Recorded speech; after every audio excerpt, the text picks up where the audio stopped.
오늘 우리에게 허락하신 하나님의 말씀 마태복음 21장 12절에서 17절까지 말씀입니다.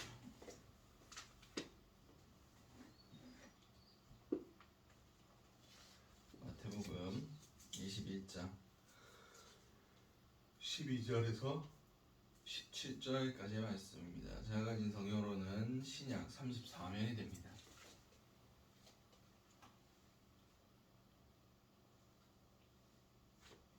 마태복음 21장 12절에서 17절까지 말씀. 다 찾으실 줄 알고 한 목소리를 합독하시도록 하겠습니다. 예수께서 성전에 들어가사 성전 안에서 매매하는 모든 사람들을 내어 쫓으시며 돈 바꾸는 사람들의 상과 비둘기 파는 사람들의 의자를 둘러 엎으시고 그들에게 이르시되 기록된 바 내 집은 기도하는 집이라 일컬음을 받으리라 하였거늘 너희는 강도의 소굴을 만드는 도다 하시니라. 맹인과 전원자들이 성전에서 예수께 나오매 고쳐주시니 대제사장들과 서기관들이 예수께 해서 하시는 일들과 또 성전에서 소리를 질러 다윗 호산나 다윗의 자손이여 하는 어린이들을 보고 노하여 예수께 말하되 그들이 하는 말을 듣느냐. 예수께서 이르시되 그렇다. 어린아기와 젖먹이들의 입에서 나오는 찬미를 온전하게 하셨나이다 함을 너희가 읽어본 일이 없느냐 하시고 그들을 떠나 성 밖으로 베다니에 가서 거기서 유하시니라. 아멘. 오늘 우리에게 허락하신 마태복음 21장 12절에서 17절까지의 말씀을 가지고 오늘 하루를 살아가시는 은혜 함께 나누셨으면 좋겠습니다. 오늘은 고난주간 첫째 날입니다. 이제 예수님께서 어제 예루살렘에 나귀를 타고 겸손의 왕으로서 그 예루살렘에 입성한 종려주일이었습니다. 그리고 이제 이번 주 금요일까지 예수님의 십자가에 못 박히시기까지 성경적으로 예수님께서 이 일주일 동안 어떤 일들을 행하셨느냐에 중점을 맞춰서 이번 고난주간을 예수님을 묵상하실 수 있는 귀한 시간으로 가졌으면 합니다. 그래서 오늘 월요일 오늘 2000년 전 오늘 일어났을 법한 일어난 일들에 대해서 성경에서 기록된 대로 함께 나누면서 은혜를 나눴으면 좋겠습니다. 우리가 먼저 기도의 제목은 우리 안에 성전을 깨끗하게 하소서. 본문 12절에서 13절까지 말씀입니다. 예수께서 성전에 들어가사 성전 안에서 매매하는 모든 사람들을 내쫓으시며 돈 바꾸는 사람들의 상과 비둘기 파는 사람들의 의자를 둘러 엎으시고 그들에게 이르시되 기록된 바 내 집은 기도하는 집이라 일컬음을 받으리라 하였거늘 너희는 강도의 소굴을 만드는도다 하시니라. 아멘. 오늘 본문에서 이제 예수님께서 성전 안에 들어가십니다. 이 성전은 되게 컸어요. 건편만 한 8만 편 정도 됐다라고 성경 기록 그 학자들이 이야기하고 있습니다. 그 가운데 성전에서 구역들이 나눠져 있습니다. 그래가지고 아마 이 사건은 이방인의 뜰이라는 곳에서 일어났을 것이다라고 이야기합니다. 성전에서 자신의 신분에 따라 들어갈 수 있는 한계가 있습니다. 이방인의 뜰은 이방인들이 거기까지만 들어갈 수 있다 하는 뜻이고, 또 여인의 뜰이라고 있습니다. 거기서 또 더 들어가면 유대인인데 여자들은 여기까지밖에 못 들어온다 해서 여인의 뜰도 있습니다. 그리고 온전히 그 예배 처소 가운데는 유대인 남자만 들어갈 수 있었다 성경 기록하고 있는데, 오늘 이 본문은 이방인의 뜰에서 일어난 사건입니다. 이방인의 뜰에서 사람들이 무엇을 했느냐,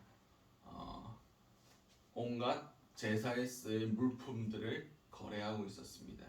양부터 비둘기, 제사에 하나님 받으시는 그런 재물들, 예물들을 팔고 있었습니다. 그리고 당시에는 데나리온, 드라크마, 문화 이런 것들을, 이런 동전들, 이런 화폐들을 사용했지만 이것은 로마의 화폐였습니다. 근데 성전의 성전세를 내기 위해서는 세겔, 이스라엘이 전통적으로 써오던 그 동전으로 바꿔야 했습니다. 그래서 돈 바꾸는 사람들이 있었던 거예요. 근데 이 예배 가운데 생각해 보십시오. 집에서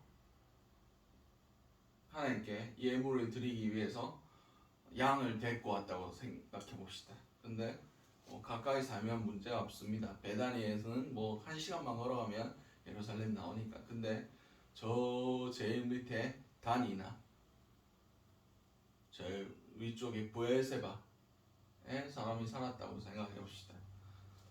브에세바가 밑이죠. 단이 제일 위쪽이고 오는데도 며칠이 걸렸을 겁니다. 근데 그 여행 중에 양이 병들거나 죽었다. 그럼 어떻게 됩니까? 예배 못 드리는 거예요. 그래서 간편하게 돈만 들고 와서 성전에서 사는 게 여러모로 편했습니다. 근데 성경은 무엇이라고 얘기합니까? 미리 구별해서 그 양을 잘 관리하고 하나님의 성전에서 드리라고 말씀하셨습니다. 그래서 이 편의성을 위해서 이방인의 뜰에서 장사를 하며, 그리고 대제사장들은 이 장사하는 사람들에게 세금을 걷고 자리세를 받고 해서 어마어마한 이윤을 남겼을 겁니다. 그렇듯 예배가 편의수 위주로 가고, 그리고 그 예배를 통해서 부정한 이익들을 취하는 그 모습들을 예수님께서 보시고 분노하셨던 겁니다. 그리고 이방인의 뜰에서 사람들이, 이방인들이라도 기도해야 되는데 기도를 못하고 그냥 예배 편의를 위해서 그런 여러 사람들이 모여있는서 기도할 자리를 빼앗는 것, 그것을 보고 예수님께서 분노하신 겁니다. 그래서 하셨던 말씀이 내 집은 만민의 기도하는 집이다, 일컬음 받으리라 했는데 너희는 강도의 소굴을 만들었다 하면서 분노하십니다. 그렇습니다. 예배의 본질은 하나님과 인간이 만나는 겁니다. 모든 기도가 무엇입니까? 하나님과 인간의 대화입니다. 인간과 하나님이 만나는 그런 행위가 기도입니다.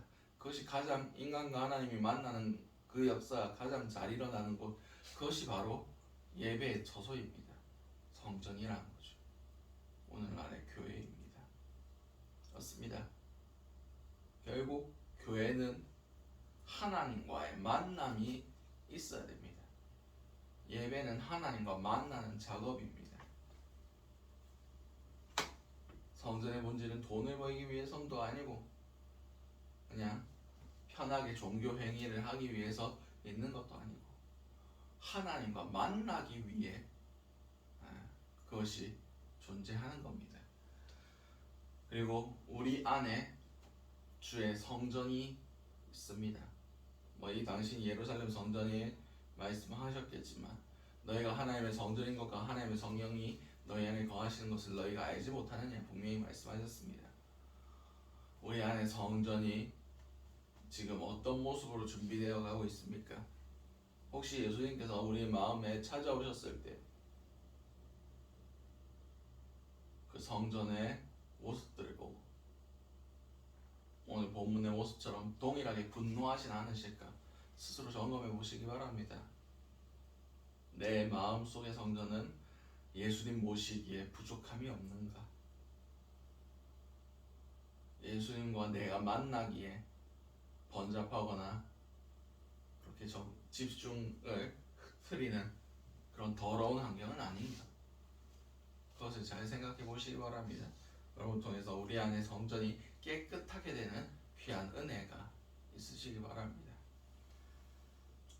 두 번째 기도 제목은 우리의 상한 것들이 회복되게 하소서. 오늘 보면 14절 말씀입니다. 맹인과 저는 자들이 성전에서 예수께 나아오매 고쳐주시니. 아멘. 오늘 본문에서 맹인과 다리 저는 사람들이 나옵니다. 아마 이 사람들은 성전 근처에서 앉아서 구걸하는 사람들이었을 겁니다. 그리고 이 사람들은 온전한 모습이 아니기 때문에 유대인 남성들이 드렸던 그 예배에서는 배제된 사람들이었습니다. 신체가 부자유했기 때문에 율법에 기록되어 있습니다. 그래서 그들은 온전한 예배를 드릴 수 없었습니다. 그런데 예수님께서 성전에서 그들을 회복시켜 주셨습니다. 다시 말해서 그들이 다시 예배할 수 있는 자들로 만들어 주셨다는 것을 의미하고 있습니다. 우리 가운데 온전한 예배를 맡고 있는 그 무언가가 있을 겁니다. 돌짝밭 같은 마음도 있을 것이고 길가 같은 마음도 있을 것이고 가시떨기 같은 마음도 있을 것입니다. 그래서 하나님과 우리가 만나는 그 귀한 은혜들을 가로막는 것들이 있을 겁니다. 쓴뿌리들이 있을 수도 있습니다. 하나님보다 더 사랑하는 것이 있을 수도 있습니다. 우리의 영을 병들게 하는 그 무언가가 있을 수도 있습니다. 우리는 기도해야 됩니다. 예수님의 손길로 그것들이 회복되게 하시고 온전히 예배할 수 있는 자들이 될 수 있게 해달라고 기도하셨으면 좋겠습니다. 이 부활절을 기다리는 이 고난주간 우리 가운데 우리 안에 성전이 깨끗하게 되게 하시고 우리 안에 상한 것들이 있다면 어그러지거나 쓴뿌리로 인하여 고통받고 있는 것들이 있다면 주여 회복시켜 달라고 기도하시는 오늘 하루가 되시기 바랍니다. 마지막 기도 제목은 어린아이 같이 주님을 찬양하게 하소서. 본문 15절에서 17절까지 말씀입니다. 대제사장들과 서기관들이 예수께서 하시는 이상한 일과 또 성전에서 노를 질러 호산나 다윗의 자손이여 하는 어린이들을 보고 노하여 예수께 말하되 그들이 하는 말에 듣느냐. 예수께서 이르시되 그렇다. 어린아기와 젖먹이의 입으로 나오는 찬미를 온전하게 하셨나이다 함을 너희가 읽어본 일이 없느냐 하시고 그들을 떠나 성 밖으로 베다니에 가서 거기서 유하시니라. 아멘. 오늘 본문에서 이제 성전에 있었던 제사장들이 예수께서 하시는 일들에 대해서 분노하기 시작합니다. 그중 한 가지는 어린아이들이 예수님을 찬양하고 호산나 외치면서 다윗의 자손이여 라고 외쳤던 그것에 대해서 왜 제재를 안 하냐 하면서 예수님께 따졌습니다. 저 말이 맞냐? 왜 우리를 구원해 달라고 그렇게 얘기하냐? 네가 왕이냐? 그렇게 얘기하고 있을 때 예수님께서 시편 8편 2절의 말씀을 하시며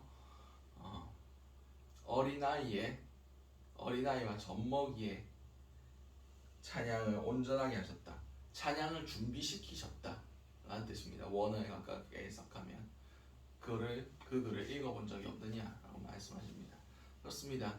예수님께서 어린아이 하나를 세우시고 제자들에게 거기 모인 모든 사람들에게 그렇게 얘기했습니다.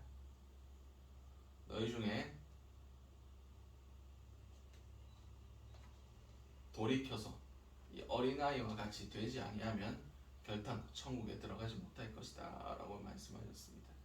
어린아이의 특징이 뭡니까? 좋고 싫은데 이유가 필요하지 않습니다. 그럼 좋으면 좋은 거고 싫으면 싫은 겁니다. 사람들은 계산을 합니다. 예수가 왜 좋냐? 예수를 왜 환영했냐? 예수를 왜 기뻐하냐? 그분이 로마의 압제로부터 우리를 해방시켜 주실 것이다 라는 생각이 있었기 때문입니다. 확실한 예수를 가지고 취하고자 하는 목적이 있었습니다. 근데 어린아이들은 그런 게 있습니까? 없습니다. 그냥 좋으니까 예수를 찬양하고 예수를 높이고 예수를 노래하는 겁니다. 그들이 뭐 로마의 압제나 뭐 자신의 나라의 상황을 걱정하겠습니까? 안 합니다.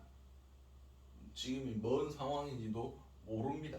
그냥 어제 있었던 그 사건을 생각하면서 어른들이 이렇게 얘기했더라, 어른들이 이렇게 찬양하더라, 우리도 하자 하면서 찬양한 겁니다. 아무런 목적이 없어요. 그냥 좋으니까 한 겁니다. 하루를 살아가실 때 정말 어린아이처럼 주님을 찬양하고 주님을 예배하시기 바랍니다. 내가 복받기 위해서, 내가 잘되기 위해서 예배하는 것은 어린아이의 방식이 아닙니다. 그냥 예수가 좋아서, 그냥 예수를 높이고 싶어서, 그님께 합당한 영광을 돌리고 싶어서 그렇게 찬양하시고 예수님과 대화하고 싶어서 기도하시며 예배하시는 저와 여러분들이 되시기 바랍니다. 오늘 주셨던 말씀들 놓고 기도하시고 각자의 기도 제목으로 기도하신 후 자유롭게 돌아가시도록 하시겠습니다. 우리 주여 한번 지수의 동성으로 기도하시도록 하시겠습니다. 주여, 사랑과 은혜가 충만하신 아버지, 그대를 너무 감사드립니다. 아버지, 우리 영혼들이지기 원합니다. 이 고난 주간 가운데 우리의 모든 연약함과 우리의 모든 어그려진 것과 정돈되지 못한 모든 것들이 예수 그리스도의 이름으로 온전해질 수 있기 원합니다. 예수의 이름으로 새로워지길 원합니다. 예수의 이름으로 예배할 수 있는 존재, 주님과 만날 수 있는 존재들이 될 수 있기 원합니다. 주여, 우리의 모든 연약한 것들, 부족한 것들을 주여 용서하여 주시고 우리의 마음밭을 기영하게 하심을 통하여 우리가 온전히 주님을 기뻐하는 자들, 온전히 주님을 찬양하는 자들, 어린아이가 같이 주님을 높이는 자들 될 수 있게 주시옵소서.